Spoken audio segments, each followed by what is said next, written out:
اعوذ باللہ من الشیطان الرجیم بسم اللہ الرحمن الرحیم۔ کیا قاتلین امام حسین علیہ السلام شیعہ تھے یا وہ بزرگوار اور ان کی اولادیں تھیں جن کے لیے اللہ تعالیٰ نے قرآن حکیم میں سورہ منافقون کے ذریعے اشارہ فرمایا؟ میرا اس موضوع پر بات کرنے کی آج دوسری مجلس ہے، جس کا مقصد کسی بھی فرقے کی دل آزاری نہیں بلکہ صحابہ اور تابعین کے لبادے میں چھپے منافقین کو بے نقاب کرنا اور اہل علم حضرات کے سامنے حقیقت کو کھول کر بیان کرنا ہے۔ فقہ ناصبی اور ان سے ملتی جلتی سوچ رکھنے والوں کو علمی پیراہے میں رہتے ہوئے جواب دینا ہے، جو امام حسین علیہ السلام جیسی پاک ہستی کی شہادت کے واقعے کو خود ساختہ جھوٹی کہانی قرار دیتے آئے اور اپنے بزرگوں کو بچانے کے لیے اس کا الزام شیعیان علی علیہ السلام پر ڈالتے آئے۔ ویسے بھی بہت ہمت و مردانگی چاہیے قاتلین امام حسین علیہ السلام کا نام کھل کر لینے میں، کیونکہ اگر غیرت جمع کر کے نام لے بھی لیا جائے تو ان کتابوں کی شرعی حیثیت پھر کیا بچے گی جن کے کچھ راویان حدیث وہ ہوں جو نواسۂ رسول صلی اللہ علیہ وآلہ وسلم کے قاتل ہوں۔ میں ہوں علی کاظمی اور آپ دیکھ رہے ہیں اہل بیت چینل۔ میری آج کی گفتگو اور اس موضوع کا دوبارہ انتخاب کرنا اگر میری ضمیر کی مجبوری نہ ہوتی اور مقصد ناسبی سوچ کے مقابلے میں اہل بیت علیہ الصلاۃ والسلام کا دفاع نہ ہوتا تو میں کبھی بھی اس پر بات کرنے کی جرت بھی نہ کرتا، کیونکہ واقعہ کربلا اور قاتلین امام حسین علیہ السلام کے موضوع پر تفصیلی بیان کرنا خود اپنے اندر ایک انتہائی مشکل عمل اور بہت ہمت و حوصلے کا کام ہے، جہاں ایک طرف تو آسانی سے قاتلین کا نام بتا دیا جائے مگر دوسری طرف شدید کرب و اذیت کو سہتے ہوئے ان کے ظلم کی داستان سنانی پڑے۔ صحابہ کے لباس میں چھپا دوسرا منافق جس نے امام حسین علیہ السلام کو خط لکھ کر کوفہ بلایا اور نہ صرف ساتھ چھوڑ دیا بلکہ کربلا میں بھی سپاہی یزید کے لشکر میمنہ یعنی فوج اشقیہ کے دائیں حصے کا سردار بنا، اس کا نام ہے عمر بن حجاج الزبیدی ملعون، جس کا پورا نام عمر بن الحجاج المزہجی الزبیدی ہے۔ یہاں میں اپنے سننے والوں کو یہ بات بتانا ضروری سمجھوں گا کہ اس کردار کی زندگی کے متعلق تمام تفصیلات میں نے برادران اہل سنت کی معتبر کتب سے حاصل کیا، جن میں سے کچھ مشہور کتب کے نام یہ ہیں: بلادری کی اصناب الاشراف، تبری کی تاریخ تبری، ابن اسیر کی الکامل، الدناوری کی الاخبار التیوال اور ابن کثیر کی البدایہ والنہایہ۔ عمر بن حجاج الزبیدی قبیلہ مزج کا سردار تھا جو اس زمانے میں کوفہ کے چند بڑے قبیلوں میں سے ایک تھا، اور اس کا شمار کوفہ کے ان لوگوں میں ہوتا ہے جنہوں نے رسول پاک صلی اللہ علیہ وآلہ وسلم کا دور دیکھا اور اسلام لائے۔ یہ صحابی کہلانے کے کتنے لائق ہے اور اس کا اسلام لانا بھی کیا لانا تھا۔ واقعہ کربلا سے قبل عمر بن حجاج الزبیدی کے کار نمایاں یہ ہیں: نمبر 1، اس کا واضح کردار خلافت بنو امیہ میں کھل کر سامنے آتا ہے۔ معاویہ کے دور حاکمیت میں جب شیعیان علی علیہ السلام کے خلاف ظلم کا بازار گرم ہوا اور ممبر رسول صلی اللہ علیہ وآلہ وسلم سے امام علی علیہ السلام کی شان میں گستاخی کا آغاز ہوا تو صحابی رسول اور شیعیان علی جناب حجر بن عادی نے اس کی شدید الفاظ میں بارہا مذمت اور روکنے کی کوشش کی۔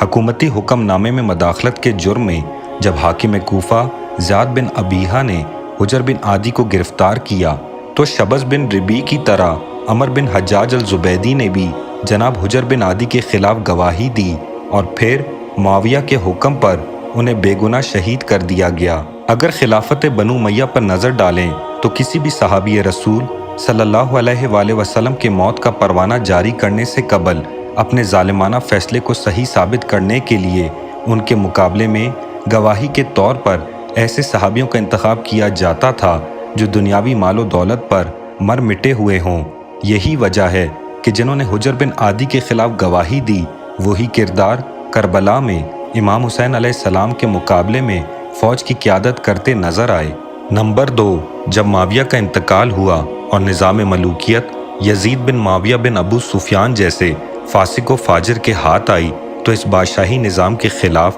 اٹھتی ہوئی آوازوں اور کوفہ کی بدلتی ہوئی صورتحال کے پیش نظر موقع پرست عمر بن حجاج الزبیدی ملعون نے دیگر منافقین کی طرح مصلحتاً کوفہ کے جلیل القدر اصحاب رسول صلی اللہ علیہ وآلہ وسلم اور شیعیان علی علیہ السلام جیسے حبیب ابن مظاہر، مسلم بن اوسجہ، سلمان ابن سرد الخزائی اور ہانی بن عروہ علیہ السلام کا ہم خیال بن کر امام حسین علیہ السلام کو خط لکھ کر کوفہ آنے کی دعوت دی۔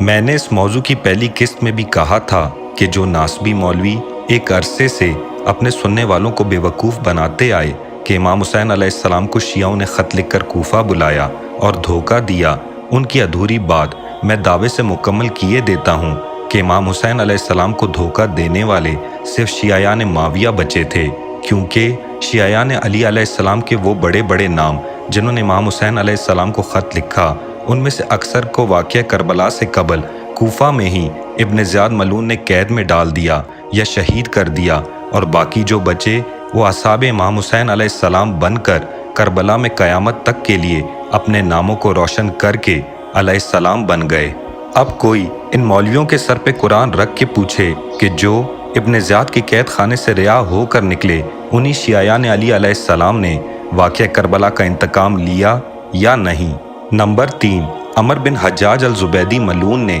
دیگر اصحاب رسول صلی اللہ علیہ وآلہ وسلم کی طرح خود کو خیال کر کے پہلے امام حسین علیہ السلام کو کوفہ کی دعوت دی، اور پھر ایمان فروش نے ابن زیاد ملعون کے کوفہ آتے ہی بیت المال کا منہ کھلا ہوا دیکھا اور پیسوں سے ضمیر بکتے دیکھے تو دنیاوی سکوں کی چمک دمک نے دیگر منافقین کی طرح اسے بھی لبھا دیا اور اپنے ضمیر کا سودا ابن زیاد ملعون کے ساتھ کر آیا۔ یہاں یہ بات بتانا ضروری سمجھتا ہوں کہ جناب ہانی بن عروہ علیہ السلام جو کہ قبیلہ مزج کی شاخ بنو مراد کے سردار تھے، رشتے میں عمر بن حجاج الزبیدی ملعون کے سگے بہنوئی تھے۔ جناب ہانی بن عروہ علیہ السلام وہ شیعیان علی تھے جنہوں نے امام علی علیہ السلام کی قیادت میں جنگ جمل اور جنگ صفین میں حصہ لیا۔ معاویہ اور زیاد ابن ابیہا کے خلاف جناب حجر بن عادی کی کھل کر حمایت کی۔ جب معاویہ نے اپنی زندگی میں ہی یزید کے لیے کوفہ میں لوگوں سے بیعت لینا چاہی تو ہانی بن عروہ علیہ السلام ان لوگوں میں سے تھے جنہوں نے اس کی شدید الفاظ میں مذمت اور مخالفت کی۔ یہی وجہ ہے کہ ابن زیاد کے آتے ہی جب کوفہ کے حالات بدلے تو سفیر امام حسین علیہ السلام جناب مسلم بن عقیل نے ہانی بن عروہ کے گھر قیام کا انتخاب کیا۔ مختصر یہ کہ پہلے تو ابن زیاد ملعون نے اپنے ایک جاسوس جس کا نام ماکل تھا اس کے ذریعے مسلم بن عقیل کی جناب ہانی کے گھر قیام کا پتہ لگوایا، اور پھر عمر بن حجاج الزبیدی ملعون نے اپنے ہی بہنوئی جناب ہانی بن عروہ علیہ السلام کو دھوکہ دے کر قصر دارالامارہ ابن زیاد کے سامنے پیش کروا دیا، جہاں ان پر مسلم بن عقیل علیہ السلام کے بارے میں جاننے کے لیے بہت تشدد کیا گیا اور پھر قید کر لیا گیا۔ جب قبیلہ بنو مراد کے لوگوں کو اپنے سردار ہانی بن عروہ علیہ السلام کی دربار سے واپسی نہ ہونے پر شک لاحق ہوا تو انہوں نے قصر دارالامارہ کا محاصرہ کر لیا۔ اس پر ابن زیاد کی جانب سے قاضی شورا ملعون نے سر پر قرآن رکھ کر جھوٹی گواہی دی کہ ہانی بالکل خیریت سے ہیں اور صرف بخار کی وجہ سے کسی سے مل نہیں سکتے، جس پر منصوبے کے مطابق عمر بن حجاج الزبیدی ملعون نے ہانی بن عروہ علیہ السلام کے قبیلے کو تسلی دے کر واپس بھجوا دیا۔ نمبر 4، جناب مسلم بن عقیل علیہ السلام کو جب دارالامارہ کے اندر کی خبر ملی اور ہانی بن عروہ علیہ السلام پر کیے جانے والے تشدد کا پتہ چلا تو مجبوراً وقت سے پہلے کہ جب ان کے اکثر ساتھی جن میں جناب مختار ثقفی بھی شامل تھے اور کوفہ سے باہر امام حسین علیہ السلام کی نصرت حاصل کرنے کے لیے گئے ہوئے تھے، ابن زیاد ملعون کے خلاف قیام کیا، مگر عمر بن حجاج الزبیدی ملعون نے انہیں بھی دھوکہ دے کر ان کے ساتھیوں کو توڑنا اور طاقت کو کم کرنے میں دیگر دین فروشوں کی طرح اپنا کلیدی کردار ادا کیا، جس کے نتیجے میں 9 ذی الحج سن 60 ہجری جناب مسلم بن عقیل علیہ السلام اور ہانی بن عروہ علیہ السلام شہید کر دیے گئے۔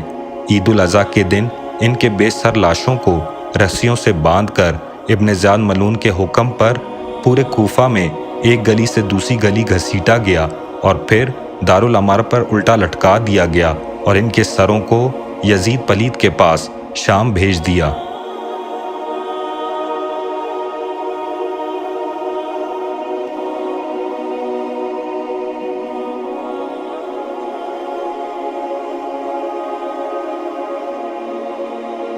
2 محرم